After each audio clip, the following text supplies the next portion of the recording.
Bismillahirrahmanirrahim. Assalamualaikum warahmatullahi wabarakatuh. Hari ini kita mulai mata kuliah pembangunan masyarakat desa.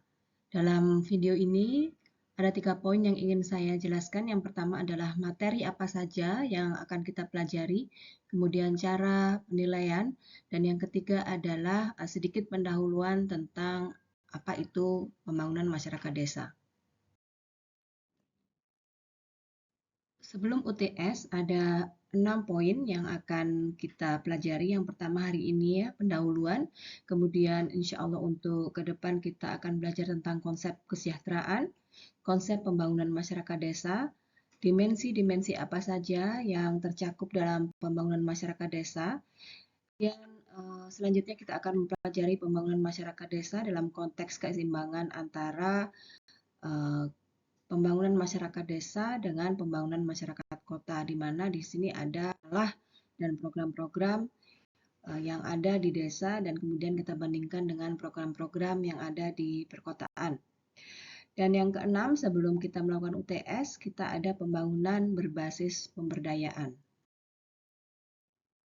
Setelah UTS, ada beberapa poin yang harus kita fokuskan, yaitu tentang pemberdayaan. Yang pertama adalah prinsip pemberdayaan masyarakat, bagaimana cara-caranya atau metode pemberdayaan masyarakat itu sendiri, materi pemberdayaan masyarakat yaitu hal-hal yang harus diberikan dalam pemberdayaan masyarakat.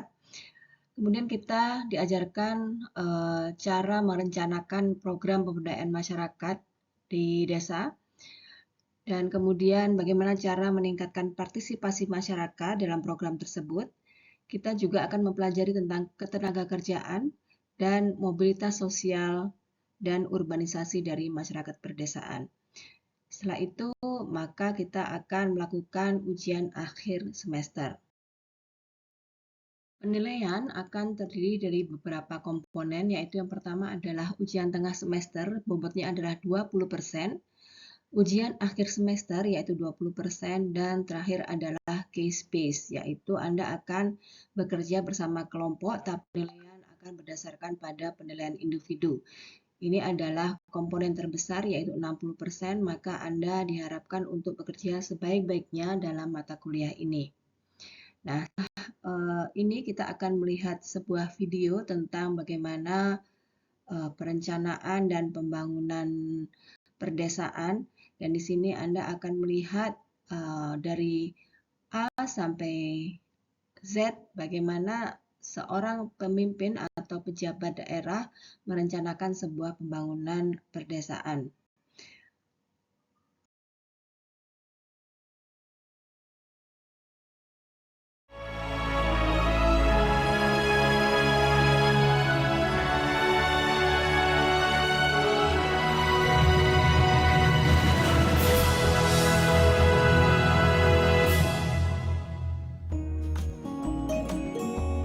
Alam yang indah, penduduk yang ramah, serta udara yang masih segar. Itulah sedikit ingatan kita tentang desa-desa di Indonesia.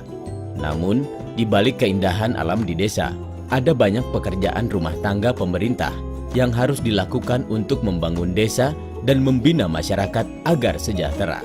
Sesuai dengan kewenangan desa sebagai self-governing community, desa dapat menggunakan aset desa dari berbagai aspek kehidupan untuk pembangunan. Kemudian, sesuai dengan Undang-Undang Nomor 6 Tahun 2014, pada pasal 79 ayat 4, desa akan mendesain RPJM Desa, RJP Desa, dan DURK RKP Desa untuk menjadi pedoman pembangunan dalam jangka waktu yang ditentukan.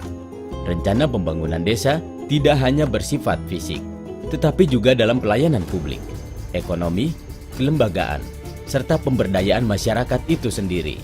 Perencanaan desa memiliki prinsip antara lain: 1. Belajar dari pengalaman dan menghargai perbedaan. 2.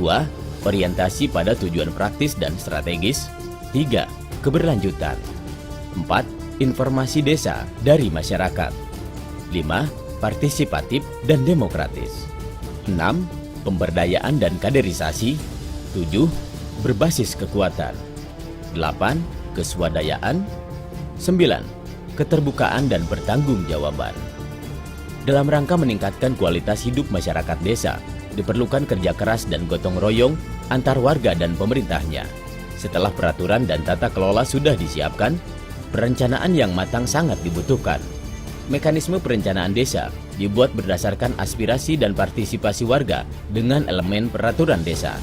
Pertama, terjadi peristiwa khusus seperti bencana alam, krisis politik, krisis ekonomi, dan atau kerusuhan sosial yang berkepanjangan. Kedua, terdapat perubahan mendasar atas kebijakan pemerintah daerah provinsi, dan atau pemerintah daerah kabupaten atau kota. Sementara itu, dalam merencanakan pembangunan desa, tentu tak lepas dari pengawasan. Masyarakat dituntut untuk selalu mengawasi perkembangan yang ada, bekerja sama dengan pemerintah desa serta BPD. Bupati, wali kota dari desa-desa yang ada wajib melakukan pengawasan perencanaan dan pelaksanaan pembangunan desa. Para bupati dan wali kota juga harus mempelajari, merespon tindakan yang ada, dan mengevaluasi serta membimbing para aparat desa. Bila terjadi masalah, pemecahan dilakukan berdasarkan kearifan lokal dan musyawarah desa. Hasil kesepakatan kemudian dituangkan dalam berita acara musyawarah desa. Ayo, wujudkan desa yang harmonis, maju, sejahtera, dan bermartabat dengan perencanaan yang baik dan benar sesuai Undang-Undang 1945 dan Pancasila. Desa sejahtera, cermin kesejahteraan bangsa.